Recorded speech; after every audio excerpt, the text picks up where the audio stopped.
Welcome to the Drum Hang. I'm Chris Smith, and today is the first edition of what I call Trading 4's, where I interview great musicians that I'm lucky to know and play with about their experience with the drummers they played with. So today, bass master and my friend Doug Weiss joins us, so welcome. Thank you. The first question I wanted to ask you was about Al Foster, just because I've seen you play with Al so much, and that's a relationship that you've had for quite a while, and Al is one of those living legends of the drum.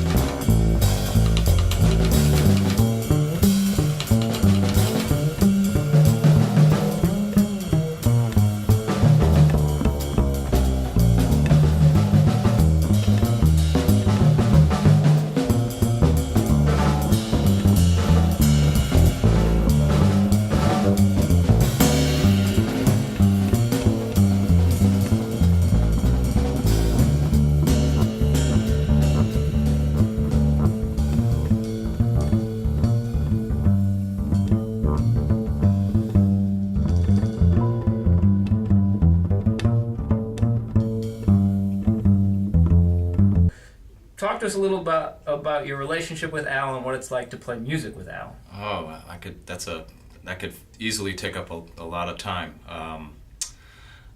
He's my mentor musically speaking. Al's the first really lineage type musician who asked me to join their band, or maybe the second. Maybe he's the second, but he was really very supportive, and we met at a record date, a Chris Potter recording from like 1994, and I saw Al play when I was 16 for the first time. I saw him with Miles Davis when I was a teenager 3 times, and he had his name on the bass drum, so I thought that meant that he must be special. And he had these purple Yamaha drums at the time. He had an 18-inch bass drum which he was playing funk on. I believe it was an 18. Little drum, 10. Drum dorkery. Dorkery, exactly. But, and then I remember seeing him when, the next summer, I saw him playing with Sonny Rollins, and I thought, geez, this guy's got all the gigs, He's playing with Miles and Sonny, and there were big festival appearances. And so, I never, at that point in time, I never, in my wildest dreams, thought that I'd, be playing gigs with him, recording with him, and become his friend, become have a personal relationship with him. And that developed over time, but we did this recording session together, and I remember making this we did a take of Body and Soul on this record called Sundiata. It's a crisscross record, Kevin Hayes on piano. And I remember Al looking, I was playing a solo, I was do do do do do dee dee, I was kind of quoting the melody and playing my thing, and I remember looking over and he was looking at me underneath his cymbal, and he's smiling, and that just gave me this feeling of that I was being heard and supported. And I think that's the secret to his magic as a player. I mean, he's got technique because he can express what he needs to musically, but his main technique is a musical one. I mean, his hearing is legendary, and he's got this thing that, like Hank Jones said, he can hear around the corner. He has this way of hearing what's sort of feeling where the phrase is going to go. If the saxophone player's he's going to go do-da. He has this way of punctuating that's very hip, and it's not like imitative so much. It's not like, cat and mouse or a dog chasing its tail. It's just like he's got this way of really being in with the soloist, and that makes him very, he's a very acute listener.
moved to New York, he was playing all the time, and I'd go hear him with different bands, and it wasn't like I was stalking him, but he just happened to be on a lot of gigs that I wanted to check out, like Tommy Flanagan or like you name it. I mean, like Joe Lovano at the Vanguard, Joe Henderson at the Vanguard. I was there when they recorded State of the Tenor with Ron, and I was a college student then. But anyway, so we started playing, and it was like I just felt like this magical, like, wow, this is real. It's a little different than being in the studio with someone, and everyone's kind of like reserved and trying to do the right thing. But I was flying, man, after that. And I looked up at some point midway through the set, and there were like 10 bass players at the bar. Like Dwayne Berto was there, Scott Colley, because all these people they were basically young, just trying to get some work happening at that time, and everybody word had gotten out that Al needed a bass player, and they're like, they're coming to sort of hang, and like say, hey, so on the break, I went to the bar and I ordered a beer or something, and people started coming up saying, so I think I could maybe play a tune next set, can I sit in? And I said, nope. I wasn't gonna let him hear anybody. I was I was sure that, I felt like it was for me, because we had, when you're playing with a drummer as a bassist, I feel like it either feels good, you start and you are able to have this conversation, this adult conversation of rhythm is very important to a jazz band or to any band, like how the drummer and bass player interact with each other and how they support each other and leave space for each other, and so that's either happening or there's like a negotiation, and with Al there was never much negotiation. It was always just kind of like slipping in and just dropping down into this thing, and so I knew that even though I was young and I was rather insecure, but he was supportive enough that I got over that, and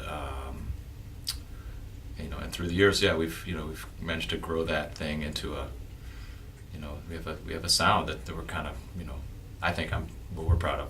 We are. I don't know if anyone else is, but yeah, of course. Yeah, you do have a sound, and it's one of those connections you can hear immediately. Right.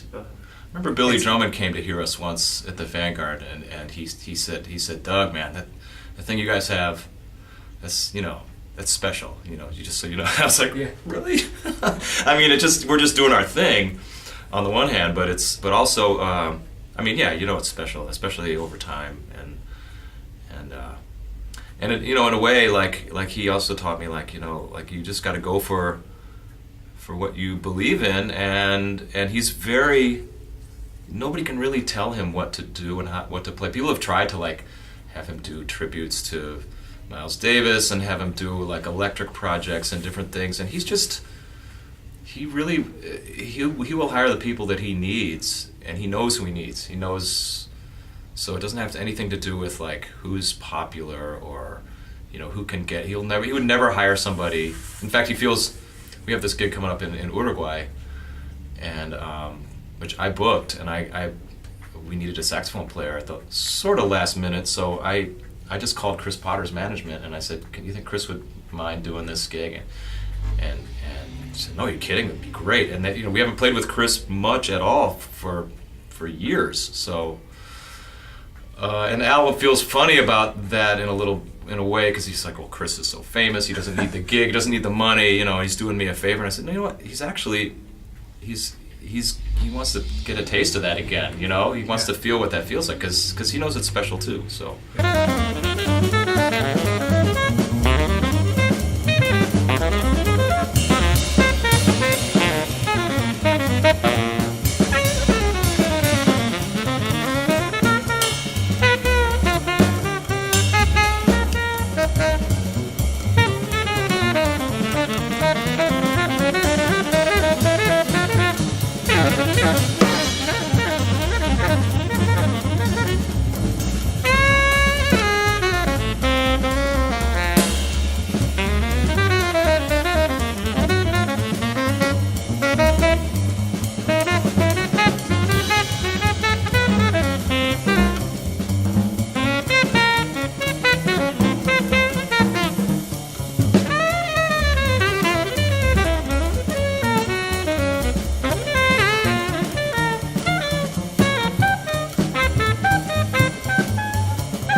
be a leader, he had to really take a pay cut. And, and he did it because he wanted to play his songs. He writes his own music. He sits at the piano, he doesn't know a C7 chord from Adam, but he'll sit there and tough it out and just and play. He says it's like playing chess with the piano. He'll make a move and see what the piano wants to do next. Really? And then, a year later he'll say, all right, I think I got a tune for us. And we'll just gather around and he'll play it. Yeah. And we'll learn it by ear or we'll write it down if we need to. Huh. Eventually charts get created somehow. Usually by Adam Birnbaum, the pianist. But I used to do that. But that's pretty incredible. I make him do it. Yeah. Because I'm the straw boss. Yeah, right. Yeah. But, yeah. That's really interesting. I mean, I knew that Al didn't really read music as a drummer, but then it doesn't occur to me because I've heard his compositions, and it's like, until right now, stupidly, I didn't put it together. It's like, oh my God, yet he can write, and that's how deep he hears music, breathes music. Right. It's like him, and it comes out of him, whether or not he knows the theory behind it. Right. That's the stuff. And he always says, definitely study. He's like, he said, he's trying to get me to write all the time. He's like, you have melodies in you every night, and you're telling me you can't write a great song. Come on. He's always, kind of bugging me to do that. He's like, Doug, you should really. I know where he's going to go, and he says, Doug, you should really. It's going to be like you should really write some. You should really, because publishing is still a thing. It's still an income stream that musicians have access to, and that's not why he does it, though. Obviously, he does it because he writes all the songs for people, and he wrote one for his son Brandon. That was the first one of his that I learned. Then he wrote one for his wife Bonnie, and called Bonnie Rose. And then he wrote one called The Chief for Miles Davis, and he wrote one called Aloysius for himself, which we play with Birdland Band. Yeah. And he wrote one called Douglas for me. He wrote songs for his daughters, Michelle, Simone, Kira. I think he's working on one more for his other daughter. But anyway, it's all the songs are dedications, and that's just something that says something about him as a figure, as a human being. He's a nurturer. He's not trying to be cool. He's not trying to impress people with his compositions. He just does it because he loves to do it. He loves to sit there and fool around with the piano. Create music. Yeah. Yeah.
Travel, he's always got his headphones in. He's always checking out, kind of the same people. Miles, Monk, Sonny, and Bird. We used to joke about it. If you get the room next to Al, the first thing you're going to hear is he's going to plug in his speaker and put on Bird with Strings. You listen to Bird with Strings. That's his entry to the room.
Doug, thank you. Thank you, Chris. I appreciate it. Looking forward to the gig tonight. Yeah, me too. Yeah. Thanks.